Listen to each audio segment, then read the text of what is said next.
జోహారు జోహారులు ఆయుర్వేద ఋషులకు జోహారులు.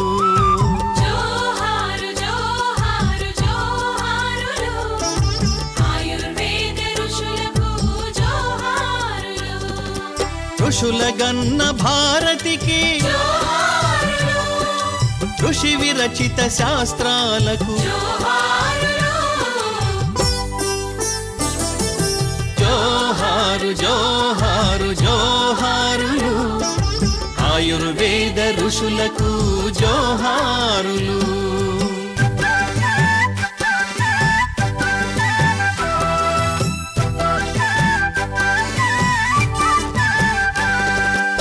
ఈనాటి మానవులు అనుభవించు జీవితం అలనాటి మహారుషుల మహాత్యాగ ఫలితం. మన కట్టు మన బొట్టు మన భాష మన భావం బ్రతుకులోని అడుగడుగా త్యాగధనుల కృషి భరితం. ఇంత మేలు చేసిన మహారుషులకందరికి కృతజ్ఞతాపూర్వక అభివందన చందనం.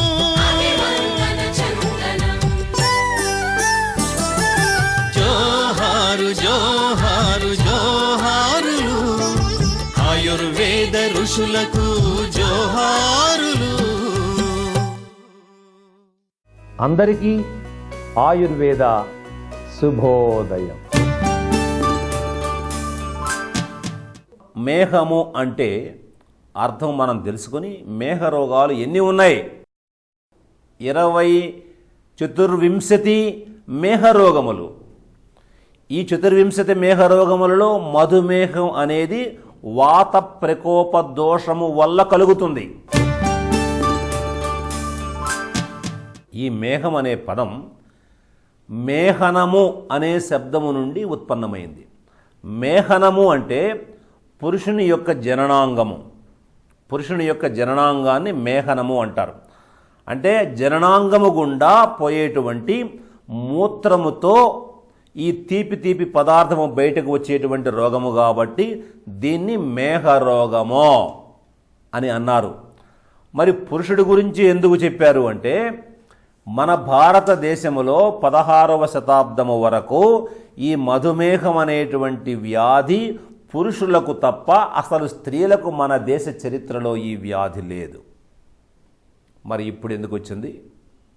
ఎందుకు స్త్రీలకు వస్తూ ఉంది మధుమేహమో అంటే మన గత తరాల మన అవ్వలు మన బామ్మలు మన నాయనమ్మలు ఆనాటి స్త్రీలు వాళ్ళు ఆచరించినటువంటి జీవన సదాచారాలు జీవన ధర్మాలు ఏవైతే మన దేశంలో పెద్దలు నిర్ణయించి ఉన్నారో స్త్రీల కోసం ప్రత్యేకంగా వాటిని ఈనాటి మన బిడ్డలు మర్చిపోయారు. ముఖ్యంగా ఆడపిల్లలు వదిలిపెట్టినటువంటిది బహిష్టు సమయములో ఆహార నియమాలను ఉల్లంఘించటం, విహార వ్యవహార నియమాలను ఆహార విహార వ్యవహార నియమాలను ఏనాడు భారతీయ స్త్రీలు విడనాడారో అప్పుడే మధుమేహము ప్రాప్తించింది. మీరు బాగా గుర్తుపెట్టుకోండి. ఈ శీర్షికలో మధుమేహం అనే సమస్య గురించి ఈరోజు మనం చెప్పుకుంటున్నాం. ఇప్పుడు మీ సోదరీమణి తన స్వానుభవాన్ని ఈ ఆరోగ్య మార్గాన్ని తను ఏ విధంగా సాధించిందో మధుమేహం నుంచి ఎలా విముక్తి పొందిందో తను చెప్పబోతోంది. చూడండి మీరు. నా పేరు వత్సల. ముందు అర్చరి గారికి కృతజ్ఞతలండి. నాకు షుగర్ ఉందండి. షుగరు ఫస్ట్ స్టార్టింగ్ 400 ఉండే. ఇంగ్లీష్ మందులకి ఎక్కువ తగ్గలేదు కానీ నేను మారేడు దళాల చూర్ణం చేసి వాడుతున్నానండి. ఒక 8 నెలల నుంచి వాడుతున్నానండి. షుగరు కంట్రోల్ వచ్చింది. ఎంత తెలియజేసిన అర్చరి గారికి నేను చాలా కృతజ్ఞతలుగా ఉంటానండి. చూశారు కదా, మారేడు బిల్వము అని పిలుస్తారు. ఇది శివుని యొక్క సాక్షాత్తు ప్రతిరూపమై ఉన్నది. 3 దళాలు త్రిదళాలు. త్రినేత్రుడో, త్రిపురారి, త్రిపుర సంహారకుడు, త్రిపురాలను సంహరించినటువంటి ఆ సాక్షాత్తు సదాశివుని యొక్క అంశతో పుట్టినటువంటి మారేడు వృక్షమో. మారేడు, రేడు అంటే రాజు, మారేడు అంటే మాకు రాజు, మారాజు. ఆ చెట్టు ఒక్క మధుమేహ రోగాన్ని నాశనం చేయడానికి ఒక లెక్క. త్రిపురాలను ధ్వంసము చేసినటువంటిది. విశ్వాసముతో ఇంతకుముందు మనం చెప్పినటువంటి మాటలు విని మారేడు చెట్టుకు దండం పెట్టి పూజ చేసి నివేదించి సమస్యను ఆకులు తీసుకొచ్చి శుభ్రంగా కడిగి నీడలో ఆరబెట్టి దంచి జల్లించి వస్త్రగాళితం పట్టి 2 పూటల ఆహారానికి ముందుగా భోజనం చేయబోయే ముందుగా మధుమేహ స్థాయిని బట్టి, అంటే ఎంత మధుమేహం ఉందనేటువంటి స్థాయిని బట్టి పావు చెంచా కానీ అర చెంచా పొడి కానీ మంచి నీళ్లతో లోపలికి సేవించింది అమ్మాయి. ఈ విధంగా మధుమేహ వ్యాధిగ్రస్తులు కూడా ఈ మారేడు ఆకు చూర్ణాన్ని ఉపయోగించుకుంటూ మధుమేహాన్ని నాశనము చేయవచ్చు అనేటువంటి ప్రత్యక్ష అనుభవం మీరు తెలుసుకోవాలి. దేశ ప్రగతిలో, జాతి జాగృతిలో ప్రధాన భాగస్వామి కావలసినటువంటి ఈనాటి పురుషుల రోగాలతో రుషులతో సతమతమైపోతూ కష్టాలతో కన్నీళ్లతో కృంగి నశించిపోతున్నారు. మధుమేహం దాపురించిన తరువాత ఎన్ని కష్టాలు పురుషులకు కలుగుతాయో కొన్ని విషయాలు ఇక్కడ ప్రత్యక్షంగా చెప్పడానికి కూడా వీలు లేదు, మీ అందరికీ తెలుసు. ఈ రోజు నుంచి ఆలోచించండి. ఇలా ఆలోచించి ఈ వ్యాధిని నరికి ముక్కలు చేసి ఏ మందులు మాకులు వాడకుండా వంట ఇంటిలోని అద్భుతమైనటువంటి ఆహార పదార్థాల ద్వారా దాన్ని అదుపు చేసినటువంటి ఒక చక్కని ప్రత్యక్ష నిదర్శనమైనటువంటి అనుభవాన్ని మీరు చూడండి. అందరికీ నమస్కారం. నా పేరు హర్నాథ్ అండి. నేను సెంట్రల్ ఆఫీస్లో జేఓగా పనిచేస్తున్నాను. పాలంచలో ఉంటాను. ఈ మధ్యకాలంలో నాకు షుగర్ టెస్ట్ చేపిస్తే షుగర్ ఉందని తేలింది. దానికోసమని నేను గురువుగారు చెప్పినట్లు పసుపు, ఉసిరికాయ పొడి సమభాగాలు తీసుకొని రోజు 1 చెంచా నీళ్ళల్లో కలుపుకొని పరిగడుపునే తాగుతున్నాను. దానివల్ల నాకు ఇంగ్లీష్ మెడిసిన్స్ ఏం వాడకుండా షుగర్ కంట్రోల్ ఉంటుంది. ఇంత గొప్ప విషయాలు చెప్పినందుకు గురువు గారికి నా ధన్యవాదాలు. చూశారు కదా, నిశామలకి దాని పేరు. నిశామలకి, నిశ అనగా పసుపు, అమలకి అనగా ఉసిరికకాయ. ఈ 2 మనం పసుపు కొమ్ములు తెచ్చుకొని దంచి జల్లించి వస్త్రగాళితం పట్టి, అదేవిధంగా మనం ఉసిరికాయలు తీసుకొచ్చి పగలగొట్టి విత్తనాలు తీసివేసి ఎండబెట్టి దంచి జల్లించి ఈ 2 చూర్ణాలను సమానముగా కలిపి పెట్టుకొని 2 పూటల 1 చెంచా పొడి లేదా అర చెంచా పొడి, వ్యాధి ఎక్కువగా ఉంటే చెంచా లేదా అర చెంచా పొడి మంచి నీళ్లతో భోజనానికి ముందుగా తీసుకోవాలి.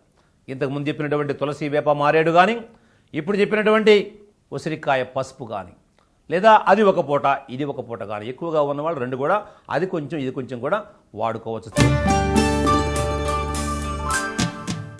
ఆయుర్వేద కుటుంబ సభ్యురాలు ఈరోజు మధుమేహాన్ని తాను ఎలా తగ్గించుకొని ఆరోగ్యవంతురాలైందో తన అనుభవాన్ని చెప్పడానికి మీ ముందుకు రాబోతుంది. వస్తుంది అనుభవం. నా పేరు ఏ పద్మావతి. హన్మకొండలో ఉంటున్నామండి. హన్మకొండ నుంచి వచ్చాం. అంటే నాకు డయాబెటీస్ కూడా ఉంది. డయాబెటీస్ వల్ల ఏంటంటే ఎల్చూరి గారు చెప్పినట్టు వేపాకు పొడి, మారేడు దళాలు, 3వది తులసి ఆకు 3 సమాన రేషియోలో తీసుకుని వాడడం వల్ల నాకు దాంట్లో కూడా మంచి రిజల్ట్ కనపడింది. సో నేను అది కంటిన్యూ చేస్తున్నాను.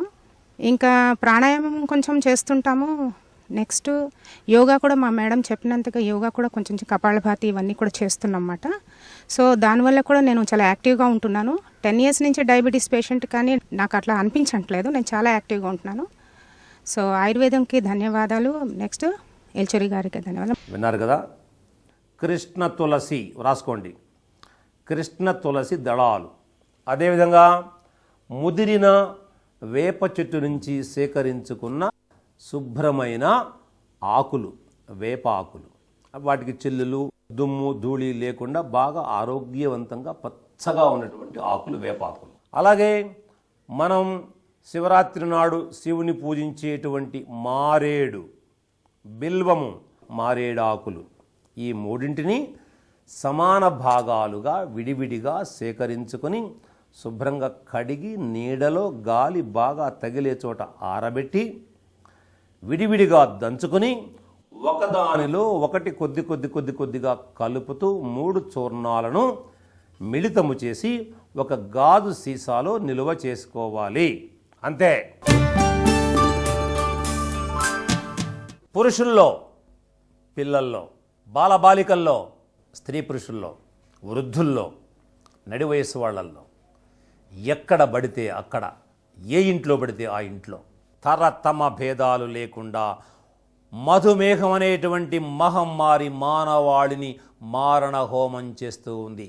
మధుమేహ వ్యాధిని ఎంత సునాయాసంగా పరిచోట దొరికేటువంటి పదార్థాలతో ఏ విధంగా దాన్ని అణిచివేశారో ఒక అద్భుతమైన తిరుగులేని బ్రహ్మాండమైనటువంటి సజీవ సాక్ష్యం మీ ముందుకు వస్తుంది.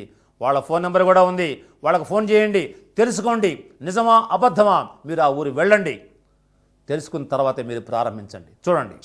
నా పేరు గంగిశెట్టి శ్రీనివాస్, మాది నల్లబెల్లి. నేను గత 8 సంవత్సరాల క్రితం ఈ యోగా క్లాస్కి వెళ్ళాను. ఆ పుస్తకంలో నేను చదివి కొంత అనుభవరీత్యా చాలామందికి నేను ఇది మన అందులో ఉన్న ఐటమ్స్ మొత్తం చెప్పడం జరిగింది. ఒక అమ్మాయికి 45 సంవత్సరాలు ఉంటుంది, 670 షుగర్ దాటిపోయింది అమ్మాయికి.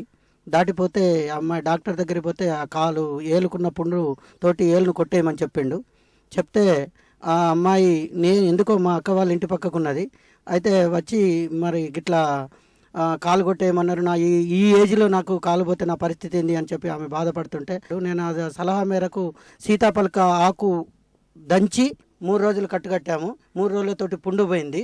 తర్వాత షుగర్ కూడా రోజు కాకరకాయ రసం ఇచ్చుకుంటూ తంగేడి సమూలం ఇచ్చాను.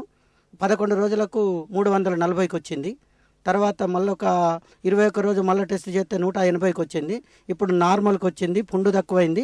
అమ్మాయి కష్టం చేస్తున్నది, పని చేసుకుంటున్నారు. స్వామి ఏల్చూరి గారికి ధన్యవాదములు. జై ఆయుర్వేదం, జై జై ఆయుర్వేదం.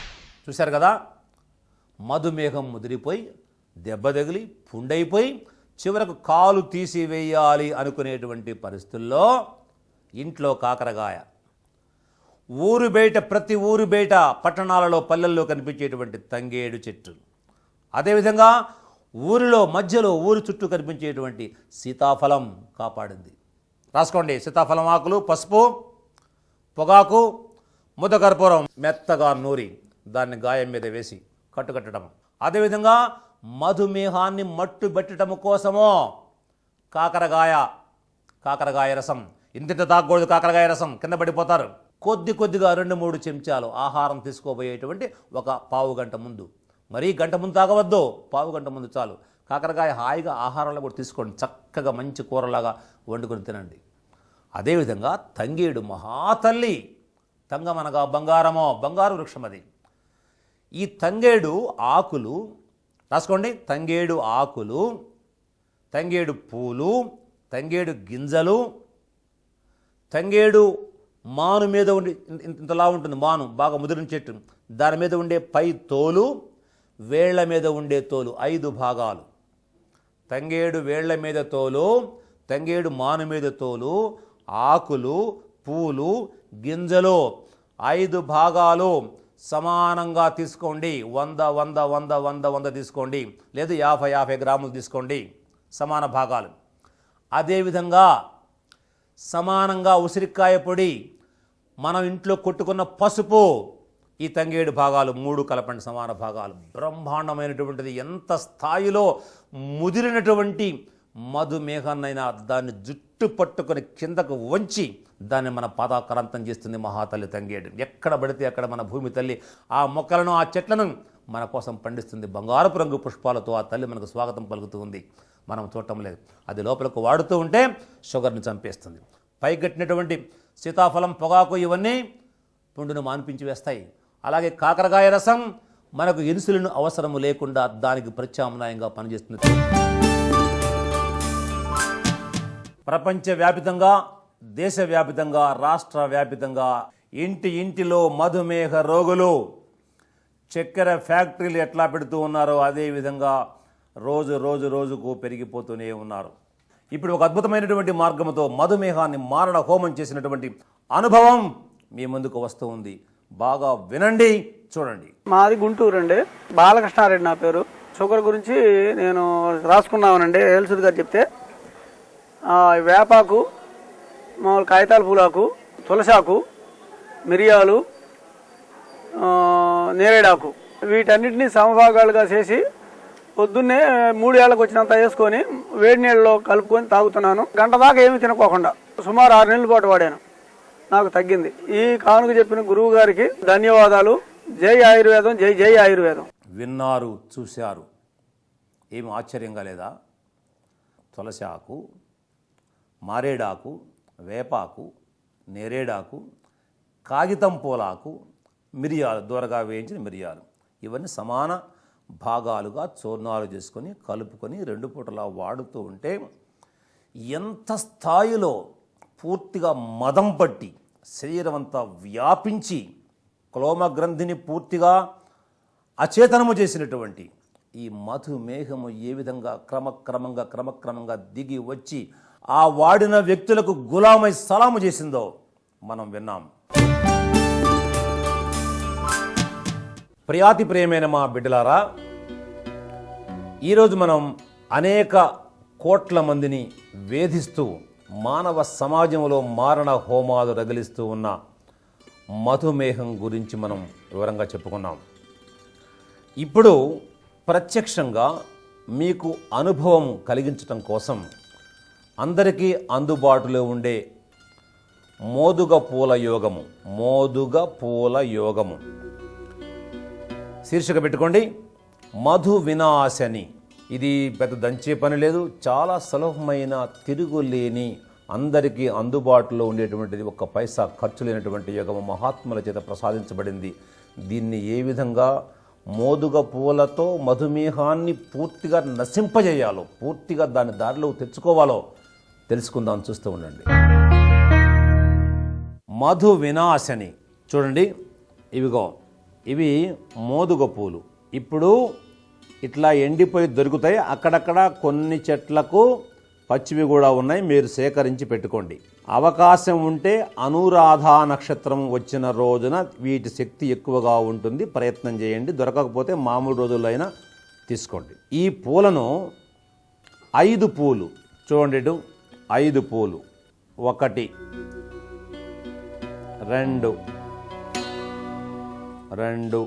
3 4 5 పూలు ఇట్లా ఒక మట్టి పాత్రలో వేసాం. మీరు మట్టి ముంతలో వేసుకోవచ్చు. ఇందులో 1 గ్లాసు నీళ్లు పోయాలి. 1 గ్లాసు మంచినీళ్ళు, 1 గ్లాసు మంచినీళ్ళు. 5 మోదుగ పూలు ఒక మట్టి ముంతలో వేసి అందులో 1 గ్లాసు మంచినీళ్లు పోసి 1 రాత్రి నానబెట్టాలి. ఈ పూలు ఇందులో మునగాలి, అంటే తడవాలి. ఇట్లా తడిపి వదిలేసేయండి. ఆ తర్వాత కొంచెం నీళ్లు అందులోకి పోయిన తర్వాత అవే మునిగిపోతాయి. ఇవి అంటే ఎండినవి కాబట్టి ఇవి తేలిగ్గా ఉంటాయి. వీటి రసం తెల్లవారేటప్పుడు దిగుతుంది. ఇలా అయిన తర్వాత తెల్లవారేంత వరకు మూత పెట్టి ఉంచండి. వీటిని ఉంచిన తర్వాత పొద్దున్నే ఈ పాత్రలో ఉన్న నీళ్లు, ఈ పూలు మొత్తము తీసి పొయ్యి మీద పెట్టినటువంటి గిన్నెలో పోసి 1 కప్పు, అంటే సగానికి నీళ్లు మిగిలే వరకు వీటిని మరిగించాలి. చూడండి, ఇప్పుడు అందులో పోస్తున్నాం మనం. అంటే ఇక్కడ మీరు నానబెట్టలేదు, మీరు నానబెట్టుకోవాలి. మీరు చూపించడం కోసం ఇక్కడ ఇప్పుడే కలిపాం. ఇది 12 గంటల పాటు నానిన తరువాత అప్పుడు దీన్ని పొయ్యి మీద గిన్నెలో పోయాలి. గ్రామాలలో అవకాశం ఉన్నవాళ్ళు ఈ పొయ్యి కూడా పుల్లలో పొయ్యి పెట్టుకొని మట్టి పాత్రలో చేసుకుంటే బాగుంటుంది. వెలిగించు. ఇప్పుడు చూడండి, ఈ నీళ్లు, గ్లాసు నీళ్లు సగానికన్నా కొంచెం తక్కువగా, అంటే తాగటానికి అనుగుణంగా ఉండేటట్లుగా కషాయంలాగా మార్చుకోవాలి. ఇక్కడ తయారవుతూ ఉంది, మీరు జాగ్రత్తగా చూస్తూ ఉండండి. ఈ చెట్టు గురించి మీకు చెప్తాను. మీకు నేను 1 నిమిషము. ఇది మోదుగ చెట్టు. దీన్ని సంస్కృతంలో ఫలాస వృక్షము